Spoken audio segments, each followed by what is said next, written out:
नमस्कार साथियों, मैं सीपी सिंह। आप सभी का हमारे विश्व मंच टीवी के सोशल मीडिया प्लेटफॉर्म पर हार्दिक स्वागत। आज बात करेंगे चीन और पाकिस्तान के बारे में। चीन के चंगुल में फंसा पाकिस्तान। पाकिस्तान भी बड़ी तेजी से श्रीलंका के नक्शे कदम पर आगे बढ़ता दिखाई दे रहा है। आंकड़ों के अनुसार इन दिनों पाकिस्तान की अर्थव्यवस्था में विदेशी कर्ज का हिस्सा जीडीपी का तकरीबन 43% हो गया है। श्रीलंका में एक समय यह 74% तक चला गया था, जिसके चलते चीन ने उसे पूरी तरह बर्बाद कर दिया। वहीं भारतीय अर्थव्यवस्था में विदेशी कर्ज जीडीपी का मात्र 19% है, जबकि भारत विश्व की सबसे बड़ी आबादी वाला मुल्क है। पाकिस्तान के बारे में एक बार फिर से यह बात साबित हो गई है कि उसकी अर्थव्यवस्था विदेशी कर्ज पर निर्भर है। वर्ष 1958 से लेकर अब तक पाकिस्तान आईएमएफ के पास 23 बार विदेशी कर्ज के लिए पहुंच चुका है, जिसमें 1988 के बाद 14 दफा गया है। इसी महीने अंतर्राष्ट्रीय मुद्रा कोष आईएमएफ के साथ पाकिस्तानी अधिकारियों की 2 हफ्ते की लंबी बातचीत हुई, जिसमें पाकिस्तान आईएमएफ को एक बार फिर मनाने के लिए सफल हो गया है, जिसके दौरान चीन अब पाकिस्तान को $25 अरब की नई वित्तीय सहायता जारी करने को तैयार हो गया है। पिछले काफ़ी हादसे से पाकिस्तान की अर्थव्यवस्था नकदी की कमी के संकट से गुजर रही है, इसीलिए उसे विदेशी कर्ज की अत्यंत आवश्यकता है। 2 हफ्ते की लंबी बातचीत हुई, जिसमें आईएमएफ ने खुद पाकिस्तानी अर्थव्यवस्था की विश्लेषण के बाद उसे वित्तीय सहायता जारी करने की सहमति दी है। अनुमान है कि पाकिस्तान और चीन की गहरी दोस्ती में दोनों के लिए भारत एक मुख्य मकसद रहता है, पर सच्चाई यह भी है कि पाकिस्तानी अर्थव्यवस्था विदेशी कर्ज के लिए चीन पर सबसे अधिक निर्भर है। विश्व बैंक के अनुसार पाकिस्तान ने चीन को करीब $40 अरब कर्ज दे रखा है, जबकि हकीकत में दिए गए कर्ज की मात्रा इससे करीबन 50% से भी अधिक है। इस बात की पुष्टि विश्व के वैश्विक रिसर्च संस्थान AID डाटा ने की है। रिपोर्ट के अनुसार चीन द्वारा पाकिस्तान को दिया गया कर्ज तकरीबन $70 अरब के बराबर है। रिपोर्ट के मुताबिक कर्ज का तकरीबन आधा हिस्सा पाकिस्तान ने वर्ष 2015 से 2017 के दौरान चीन से लिया, जबकि वहां नवाज शरीफ की सरकार हुआ करती थी। उसके बाद अब इमरान खान का दौर रहा हो या आज का, पाकिस्तान की विदेशी कर्ज के लिए चीन पर निर्भरता लगातार बनी रही है। बीते 19 अक्टूबर को पाकिस्तानी प्रधानमंत्री के एक प्रतिनिधि ने चीनी यात्रा के दौरान जब कहा कि पाकिस्तान चीन पर आंख बंद करके भरोसा करता है, तो यकीनन यह पाकिस्तान की मजबूरी को ही दिखाता है। देखा जाए तो पाकिस्तान के पास इसके अलावा कोई अन्य विकल्प नहीं है। चीन द्वारा अब तक पाकिस्तान को अवसंरचना विकास की कुल 433 परियोजनाओं में वित्तीय सहायता दी गई है। इसके अलावा सबसे अचंभित करने वाली बात यह भी है कि 2012 से 21 तक लगातार प्रति वर्ष पाकिस्तान चीन से आपातकालीन वित्तीय सहायता भी ले रहा है। आपातकालीन वित्तीय सहायता से आशय यह है कि जब कोई मुल्क अपनी किसी वित्तीय कर्ज को चुकाने में अक्षम रहता है, तो उसके कर्ज की आधी अवधि को 8 से 12 महीने तक बढ़ा दिया जाता है।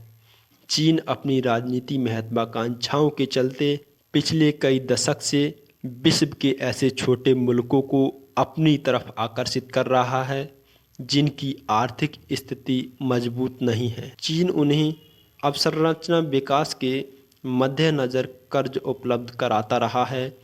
वैश्विक अनुसंधान संस्थान AID डाटा के अनुसार फिलहाल चीन ने सबसे अधिक विदेशी कर्ज रूस को दे रखा है, जो $169 अरब के बराबर है। दूसरे नंबर पर वेनेजुएला तथा तीसरे नंबर पर $70 अरब के साथ पाकिस्तान है। उसके बाद Angola, Kazakhstan, Indonesia, Brazil, Argentina और वियतनाम आते हैं। गौरतलब है कि अर्जेंटीना के मामले में चीन ने उसे अपनी मुद्रा में विदेशी कर्ज इसीलिए उपलब्ध करवाया था कि एक समय अर्जेंटीना IMF को उसके द्वारा दिए गए कर्ज को चुकाने में असमर्थ था और IMF द्वारा लगाए जा रहे जुर्माने से बचने के लिए उसने चीन से वित्तीय सहायता ली थी। पिछले एक दशक से यह भी देखा जा रहा है कि चीन विभिन्न छोटे मुल्कों को अपनी मुद्रा में कर्ज देकर खुद उनके यहाँ विभिन्न अवसंरचना परियोजनाओं के लिए सहयोग कर रहा है। उसमें शर्त यह रहती है कि कर्ज की भरपाई परियोजनाओं के राजस्व से जो लाभ प्राप्त होता है उसके हिस्से से कर्ज की भरपाई होगी। अगर परियोजना लाभदायक नहीं हो पाई तो वह परियोजना चीन के पास गिरवी रखी जाएगी। ऐसा ही कुछ श्रीलंका में हम्बनतोता बंदरगाह के संबंध में देखने को मिला, जिसके चलते चीन ने श्रीलंका को तकरीबन दिवालियेपन के कगार पर लाकर खड़ा कर दिया। अगर चीन द्वारा पाकिस्तान को दिए जा रहे कर्ज में कुछ इस तरह की बातें छिपी हुई हैं तो आश्चर्य नहीं कि आने वाले समय में पाकिस्तान के साथ उसकी दोस्ती भारत को निशाना बनाने की शर्त पर ही निर्भर होगी। पाकिस्तान 1960 से 90 के दशक के बीच दक्षिण एशिया की सबसे तेज़ी से बढ़ती हुई अर्थव्यवस्था के तौर पर जाना जाता था और आज स्थिति बिल्कुल विपरीत है। उसी दौरान पाकिस्तान की औसत विकास दर 6% के आसपास हुआ करती थी, जबकि पिछले 3 दशक में उसकी अर्थव्यवस्था ने 6% से अधिक GDP के स्तर को मात्र 2 दफ़ा 2004 और 2005 में हासिल किया। इसके अलावा आगामी वित्त वर्ष के लिए तो IMF ने पाकिस्तान की अर्थव्यवस्था की विकास दर का अनुमान 2% के आसपास ही रखा है, जो इसके लिए अब अत्यंत चिंता का विषय है। इन सब के पीछे का मुख्य कारण आर्थिक नीति में समय के हिसाब से नएपन की कमी है। आज पाकिस्तान में महंगाई के आंकड़े उसे एशिया में दूसरे नंबर पर लाकर खड़ा कर रहे हैं। GDP के आंकड़े पिछले 10 वर्षों से लगातार गिर रहे हैं।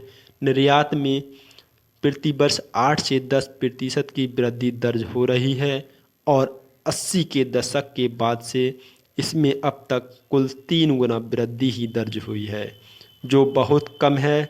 इस संदर्भ में अगर भारत के पक्ष में देखा जाए तो 19 के दशक के बाद हुए आर्थिक नीतियों में परिवर्तन ने भारत की निर्यात को जहां 15 गुना बढ़ा दिया, वहीं 6% से अधिक की GDP के स्तर को भारत ने इस दौरान तकरीबन 18 दफ़ा प्राप्त किया है। आज भारत और पाकिस्तान की प्रति व्यक्ति आय में 65% का अंतर है। पाकिस्तान भी बड़ी तेज़ी से श्रीलंका के नक्शे कदम पर आगे बढ़ता दिखाई दे रहा है। आंकड़ों के अनुसार इन दिनों पाकिस्तान की अर्थव्यवस्था में विदेशी कर्ज का हिस्सा GDP का तकरीबन 43% हो गया है। श्रीलंका में यह एक समय 74% हो गया था, जिसके चलते चीन ने उसे पूरी तरह बर्बाद कर दिया। वहीं भारतीय अर्थव्यवस्था में विदेशी कर्ज GDP का मात्र 19% है, जबकि भारत विश्व की सबसे बड़ी आबादी वाला मुल्क है। गौरतलब है कि दक्षिण एशिया महाद्वीप में इस समय विदेशी कर्ज का सबसे कम हिस्सा बांग्लादेश का है, जहां यह उसकी GDP का मात्र 11% है। हालांकि इन्हीं दिनों बांग्लादेश IMF से एक नई विदेश कर्ज के संबंध में लगातार संपर्क में है, पर इन सब बातों में यह समझना अत्यंत आवश्यक है कि पाकिस्तान की चीन पर लगातार बढ़ रही निर्भरता यकीनन उसे एक दिन संप्रभुता सैद्धांतिक निर्णय लेने की क्षमता के हिसाब से अक्षम बना देगी तथा उस दौरान चीन की पाकिस्तान के साथ दोस्ती अपनी राजनीतिक महत्वाकांक्षाओं की शर्तों पर ही निभाएगा। धन्यवाद।